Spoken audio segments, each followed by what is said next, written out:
먼저 우리 조용히 나의 모습을 한번 살펴보도록 하겠습니다. 교회에 오시려고 거울도 보고 또 예쁘게 화장도 하고 깨끗하게 준비된 옷을 정갈하게 입고 오셨죠. 옷매무새가 잘못된 부분은 고쳐 입고 멋진 신발도 정성스레 준비하고 말이죠.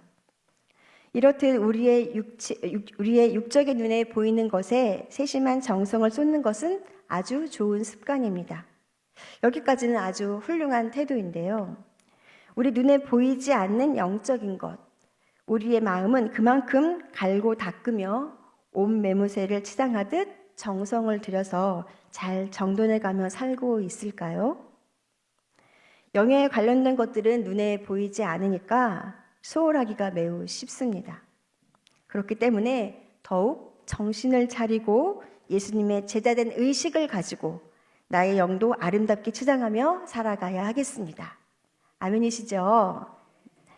나의 삶을 돌아보았을 때 바쁘게 움직이는 발걸음을 보면 주님께로 향하여 잘 가고 있는 것 같습니다. 너무나 열정적인 나의 모습을 발견하고는 내심 뿌듯하기도 하죠. 하지만 그 방향을 살펴보면 어떠한가요? 나의 걸음이 하나님이 안 계신 것처럼 행동하고 있다면 나의 믿음 생활에 있어서 사실 빨간불이 들어온 겁니다. 오늘은 코람데오, 하나님 앞에서 나의 마음을 점검해 보시면 좋겠는데요. 우리는 신앙생활을 하나님의 영광을 위해서 합니다. 철석같이 그렇게 믿고 있죠. 주님의 뜻대로 살고자 하는 우리의 강렬한 열망에도 불구하고 잠깐 정신을 차리고 나 자신의 모습을 살펴보면 주님의 뜻이 아닌 내 뜻대로 움직이고 있다는 것을 발견할 때 심장이 쿵 하고 내려앉곤 합니다. 나보다 나를 더 잘 아시는 주님 앞에 변명의 여지가 없는 것이죠. 이러한 감동을 받은 터라 그런지 오늘 본문의 첫 문장이 사람에게 보이려고로 시작하고 있는데요. 주님 앞에 송구스러운 마음으로 설교를 시작하게 됩니다. 오늘 본문의 앞장에서 예수님이 무엇에 대해서 말씀을 하셨다면 이제 어떻게 라는 주제로 지금까지 말씀하셨던 내용의 방향을 바꾸고 계십니다. 예수님은 우리가 어떻게 경건한 신앙생활을 해야 하는지, 왜 일부 바리새인들처럼 위선적이거나 외식하는 행동과는 달라야 하는지에 대해 구체적인 예를 보여주고 계십니다. 그 중에서도 구제에 관한 자세한 행동의 방법과 어떻게 하기를 원하시는지를 살펴보도록 하겠습니다. 예수님은 당시 사람들이 가장 중요시하게 여겼던 것을 예로 드시면서 어떻게 하느냐 하는 데에 대한 대답을 실감나게 해주고 계십니다. 구제는 천국의 사람들, 예수님의 제자들에게 유익한 한 부분을 차지하고 있었습니다. 하나님의 말씀을 따라 살아가는 삶의 방법은 사람들에게 보이려는 것이 되어서는 안 된다는 원칙입니다. 신앙적인 길잡이의 그 첫 동기가 하나님을 기쁘게 해드리기 위한 것인지 사람들에게 칭찬을 받기 위한 것인지를 다루고 계십니다. 그것이 그리스도인들이 따라야 할 일반적인 믿음의 차원에서 보면 당연한 원리라고 말씀하고 계신 것이죠. 그리스도인들은 외식하는 자, 겉만 보기 좋게 꾸며 드러내는 외식하는 자와는 다르게 구제를 할 때는 사람들의 시선을 끌려고 해서는 결코 안 된다는 것이죠. 그러한 위선적인 행동으로 얻는 보상은 인간적인 보상에 불과할 뿐 하나님이 주시는 보상과는 완전히 상관이 없다는 겁니다. 성경시대에 성경을 읽을 때 배우들이 목소리를 강조하기 위해서 가면을 썼는데요. 그런 의미에서 외식하는 자는 속마음을 감추고 겉으로는 안 그런 척, 상대방을 속이는 자를 가리키는 단어였던 겁니다. 신앙생활을 아주 조금이라도 사람들에게 보일 목적으로 계속한다면 그것은 신앙생활이 아니라 종교생활일 뿐입니다.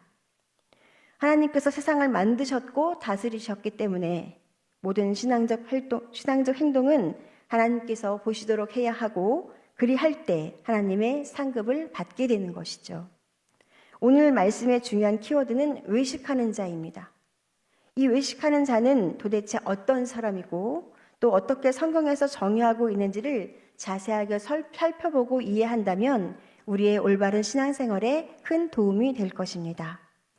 그런 의미에서 외식하란 자란 말의 원래의 의미를 좀 더 살펴보자면 연극인입니다. 마음에도 없는 것을 각본을 따라 시키는 대로 표정 짓고 흉내내고 말하고 행동하는 사람입니다. 예수님 당시에는 빵에 필요한 사람들을 불러 모으기 위해 사람들은 거리에서 나팔을 불었습니다. 그런 행동 속에 도사리고 있는 것이 있었는데요. 바로 사람들에게 잘 보이고 영광을 얻으려는 악한 마귀가 틈타는 사이를 예수님은 꿰뚫어 보셨던 겁니다. 주님이 말씀하십니다. 사람들에게 영광을 얻으려 하지 말라고 말입니다. 구제는 사람들에게 영광을 얻으려고 베푸는 구제는 사람들의 칭찬과 부러움과 존경으로 되돌아옵니다. 하지만 하나님께서 베풀어 주셔야 할 상급은 그 무엇도 남은 것이 없습니다. 하늘에 쌓을 상급이 없는 겁니다. 사람들의 칭찬에 집중하기보다 하늘의 상급을 기대하며 구제를 쌓아가는 저와 성도님들 되시기를 예수님의 이름으로 축복합니다. 사람들에게 집중되어서 칭찬받는 그 순간이 어쩌면 하늘에 쌓일 상급을 빼앗기는 것이 되기도 하니까요. 구제는 몰래 하라는 뜻입니다. 한 손이 하는 것을 다른 손이 모르게 하라는 몰래의 다른 표현이죠. 온전한 한 사람의 몸에는 오른손과 왼손이 있습니다. 그만큼 드러내지 말고 조용하고 겸손하게 구제해야 한다는 말로 이렇게 구제를 해야 하나님이 주신다고 약속하신 상을 받을 수 있다는 것이죠. 오늘날에도 구제가 필요한 사람들이 교회 안에, 교회 밖에 많이 있습니다. 그들을 향한 동정심과 배려가 필요하고요. 도움의 손길과 봉사가 많이 필요합니다. 우리가 분명히 알아야 할 것은 어떤 이유로든 구제는 투자하는 것이 아니라는 겁니다. 그런데 몰래 하라는 예수님의 말씀을 혹자는 이렇게 악용하기도 합니다. 왼손도 모르게 하라는 말씀 때문에 오히려 구제의 길이가 줄어들고 구제 활동 자체가 위축된다면 드러나는 것에 개의치 말고 구제는 언제라도 해야 한다고 말씀드리고 싶습니다. 예수님을 믿는 우리들은 하나님으로부터 필요한 것들을 시시때때로 공급받으며 살아가고 있습니다. 그런 뜻에서 구제란 받은 것을 이웃을 통해 하나님께 돌려드리는 것이죠. 이런 필요를 보면서 몰래라는 말씀 때문에 도와줄 마음을 막는다면 이는 예수님의 말씀을 잘못 해석하는 것이고 하나님의 마음을 거스르는 위선이 되는 것입니다. 마태복음 5장 16절에서는 이같이 너희 빛이 사람 앞에 비치게 하여 그들로 너희 착한 행실을 보고 하늘에 계신 너희 아버지께 영광을 돌리게 하라고 말씀하고 계십니다. 너의 착한 행실에 대해서 긍정적으로 받아들여지면서 말씀하고 계시는데요. 하지만 오늘 본문 6장 1절에서는 사람에게 보이려고 그들 앞에서 너희 의를 행하지 않도록 주의하라고 기록되어 있어서 언뜻 보면 너희 의와 너희 착한 행실과 다른 말씀인가 생각될 수 있습니다. 5장 16절의 말씀에서 너희 의를 사람들이 보게 하라고 가르치시기 때문인데요. 그러나 실상은 전혀 그렇지 않은 것이 5장 16절에서의 제자들의 선행은 사람들에게 보여주기 위한 것이 아님을 알 수 있습니다. 제자들이 의를 행하면 자연스럽게 제자들의 선행을 사람들이 보게 되고 그래서 결과적으로 하나님께 영광을 돌리게 된다는 가르침인 것이죠. 예수님은 종교적인 경건행위 그 자체는 정당한 것으로 인정합니다. 하지만 사람들에게 자신의 의를 과시하는 것이 경건행위의 목표가 되지 않게 하라는 주의하라고 말씀하고 계십니다. 다시 말해서 사람들에게 자기 자신의 영광을 내세우지 말라는 것이죠. 어둠 속에서 빛은 드러나고야 말듯이 그렇게 제자들의 건강과 선행은 드러나게 되어 있습니다. 오직 하나님의 영광을 위해서만 드러나야 한다는 것이죠. 고대 유대교에서 613개 조항으로 된 의무적인 금명과 계명이 있었습니다. 그러한 것 이외에도 자발적인 경건 행위들이 더 권장되고 있었는데요. 이 자발적인 행위들은 다시 구제와 사랑의 행위로 구분되었습니다. 구제는 가난한 사람들과 살아있는 사람들에게만 주는 헌금 행위를 말하는 것이었습니다. 그렇다면 사랑의 행위는 가난한 사람이든 부자든 상관없이 누구에게나 베풀어지며 또 죽은 사람들에게까지 행해졌습니다. 단순히 돈을 주는 행위를 넘어 나그네를 접대하고 고아를 양육하고 장례 협조 등 여러 가지 모양으로 드러나게 되어 있었습니다. 고대 유대교에서는 가난한 사람이 많았기 때문에 특별히 구제가 강조되었는데요. 이 구제 행위에는 반드시 하나님의 상이 있다고 가르쳤습니다. 초대교회에서도 구제 행위는 높이 평가되었는데요. 사도행전 9장 36절에서는 욥바에 사는 다비다라는 여제자의 많은 선행과 구제하는 일이 칭송되고 있었고요. 요한일서 3장 17절은 재물을 가지고 궁핍한 사람을 도와주지 않으면 그 사람에게는 하나님의 사랑이 없다고 가르치기도 했습니다. 이런 말이 있습니다. 구제는 죄를 회개하는 것만큼이나 좋은 일이다. 금식은 기도보다 더 좋다. 그러나 구제는 이 둘보다 더 좋다. 그러므로 구제에 관한 교훈은 막연한 것이 아닌 아주 구체적인 상황을 제시하며 가르치고 있습니다. 경건행위란 본질적으로 사람과 하나님과의 관계를 말하고 있습니다. 경건행위에는 청중이 자리 잡을 수 있는 그 어떠한 자리도 없는 것이죠. 만일 경건행위를 실천하면서 청중의 반응을 의식한다면 경건행위의 대상이 바뀌는 것이니까요. 그럴 경우 경건행위는 진실하지 못한 연극에 불과합니다. 경건한 연극은 될지언정 결코 본질에는 합당하지 못한 것이죠.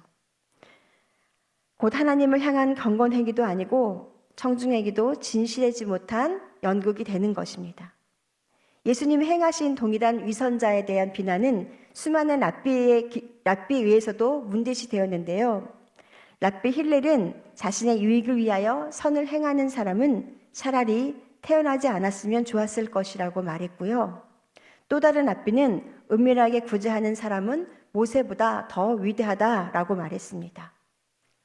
유대교의 효당에서나 거리에서 자선 헌금이 모집될 때는 누가 얼마의 돈을 헌납했는지가 공공연하게 공개되었었는데요. 많은 구제 헌금을 내는 사람은 집회에서 상석에 앉을 수가 있었습니다. 또 이러한 모습을 통해 우리가 깨달아야 할 것은 사람들에게 내보이려는 자기 과시적 구제 행위를 하지 말라는 겁니다. 오늘날의 매스컴을 통해 마음 없는 일부 유명인들의 구제 행위가 이에 해당된다고 할 수도 있겠습니다. 위선자들의 구제 행위에서 중요한 것은 하나님도 아니고 어려운 이웃도 아닌 오직 자기 자신의 영광만이 중요한 것이죠.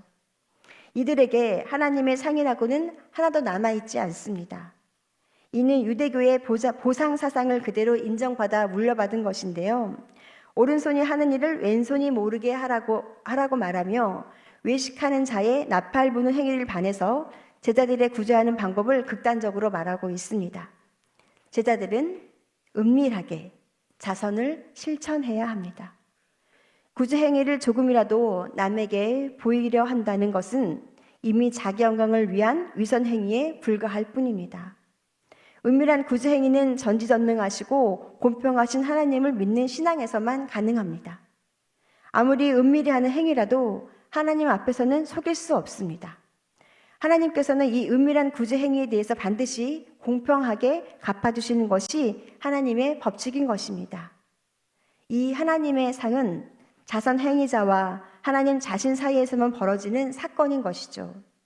하나님이 주시는 종말론적인 상은 제자들에게 은밀한 의를 가능하게 합니다. 그렇기 때문에 선한 일을 하다가 낙심하지 말아야 하는 것이죠. 나팔을 불어 자신의 구제 행위를 만방에 떠들고 다니는 것은 하나님의 종말론적인 상급을 기다리지 못하는 조급함에서 비롯됩니다. 사람들에게 받는 영광과 칭송을 하나님이 주시는 상으로 오해하지 않도록 조심해야 하는 것이죠. 구제를 서투르게 하는 것의 문제점은 그 일들을 왜 해야 하느냐의 여부가 아니라 어떻게 그리고 왜 해야 하느냐의 것이 달려 있습니다. 그리고 그것은 갚는다는 문제에 집중됩니다. 허세를 부리며 과시하는 종교에 대한 보상은 그 종교가 추구하는 인간적인 부분일 뿐입니다. 그러나 그것이 전부죠. 저희는 이미 상을 받았느니라. 반면 하나님을 위해 행하고 인간의 인정을 받으려 하지 않는 은밀한 종교는 하늘의 상급을 기대할 수 있습니다. 우리는 세상을 살아가면서 자칫 잘못하면 이웃을 나의 선행의 도구로 희생시킬 수 있습니다. 세상에서는 자기 자신을 내가 얼마나 대단한 사람인지를 스스로 다른 사람들에게 알리며 사는 것이 현명한 삶의 자세라고 생각합니다. 과연 믿는 자들에게는 어떠한가요? 예수님께서는 오른손이 하는 것을 왼손이 모르게 하라고 오늘 본문 3절에서 말씀하고 계십니다. 어떻게 할 때? 구제를 할 때 내가 너를 구제하고 있다는 것을 나 자신도 모를 정도로 주의하라는 것이죠. 하나님이 보시기에 합당한 구제의 원리는 매우 단순합니다. 참된 종교는 오직 하나님 한 분만을 하나님이라고 고백하는 것입니다. 그러므로 참된 경건은 이러한 고백의 형식과 내용에 부여하는 행함들로 이루어집니다. 사람은 저마다 달란트가 다릅니다. 어떤 사람은 찬양을 잘하고 어떤 사람은 악기를 잘 다루고 저마다 다른 달란트를 가지고 있습니다. 특별히 오늘은 구제에 대해서 나누고 있는데요. 구제의 달란트를 더 값지게 주셔서 유난히 재능이 빛나는 사람이 있습니다. 그러나 이 달란트는 오로지 하나님의 영광을 위해 사용되어야 합니다. 내가 어떻게 그 사람을 섬겼는지에 대한 자랑거리로 나를 과시하는 이야기로 사용한다면 하나님께 영광을 돌리는 것이 아니라 그저 자신의 무용담을 펼치는 것에 불과한 것이죠. 마땅히 하나님께 영광을 올려드릴 수 있는 귀한 기회를 자신의 이야기로 전락시켜서 자신의 달란트를 세상 속에 속한 자랑거리로 소멸시킨 것입니다. 옛날이나 지금이나 대부분의 세상 사람들은 많은 돈이나 재산을 나누어 줄 수 있는 능력을 하나의 힘의 상징으로 인식하였는데요. 가장 위대한 남성 혹은 가장 위대한 여성은 가장 많이 베풀 수 있는 사람이었던 겁니다. 예수님 시대 때에도 많은 사람들이 돈이나 물건들을 대가 없이 내놓아 기부의 의무를 다하게 하려고 애썼습니다. 그들의 자선 행위에 어울리는 사회적 지위를 그들에게 돌리려고 한 것은 너무나도 자연스러운 것이었습니다. 주위의 관심을 끌려는 목적으로 구제를 베푸는 시간과 장소도 선택했습니다. 되도록 많은 사람들에게 자신의 선행을 드러내게 하기 위해서 말입니다.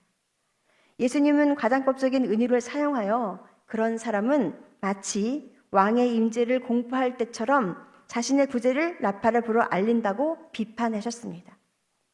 그들은 자신들이 원하던 보상을 충분히 받은 셈이 되는 것이죠. 하지만 그런 구제가 종교적인 행위라고 주장하는 것은 겉으로만 착한 척하는 것입니다.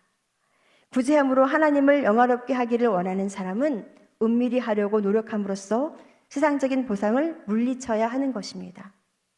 이에 예수님은 다시 아주 강력한 제시를 하십니다. 다시 한번 오른손이 하는 것을 왼손이 모르게 하라.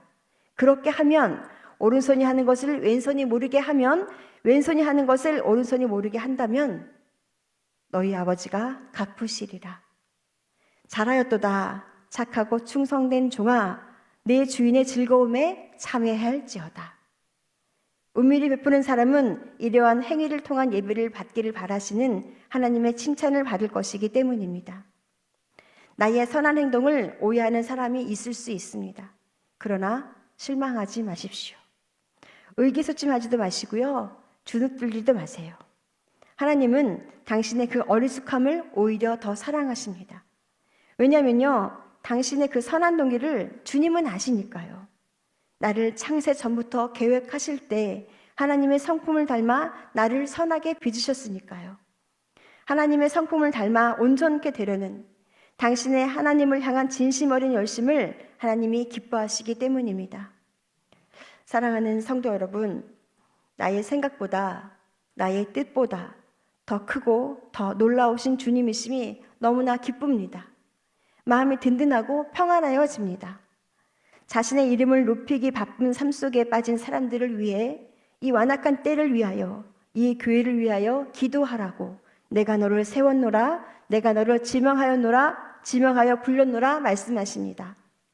이 자리에 있는 우리 모두는 이렇게 귀중한 사명을 받은 자로서 각자에게 맡겨진 사명을 다할 수 있도록 예수님의 이름으로 축복합니다. 사람이라면 누구나 타인으로부터의 인정과 존경을 갈구하는 본능이 있습니다. 그러나 사람이 사람에게 인정받기를 원하는 것은 어리석은 것입니다. 더군다나 하나님의 눈은 무시하고 인간의 눈만을 만족시키는 것은 더욱 어리석은 짓일 것입니다. 왜냐하면 우리의 육적 눈으로는 볼 수 없어도 하나님은 분명히 살아계시기 때문입니다.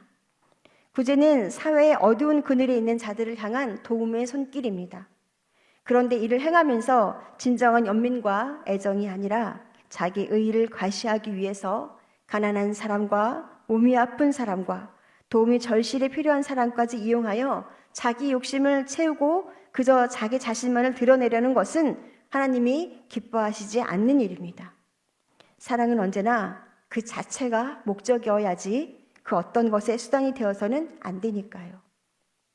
주께를 향한 우리의 마음이 흔들리지 않도록 우리의 영적 예민함과 영적 민감함이 절실히 필요합니다. 나보다 나를 더 잘 아시는 주님이십니다.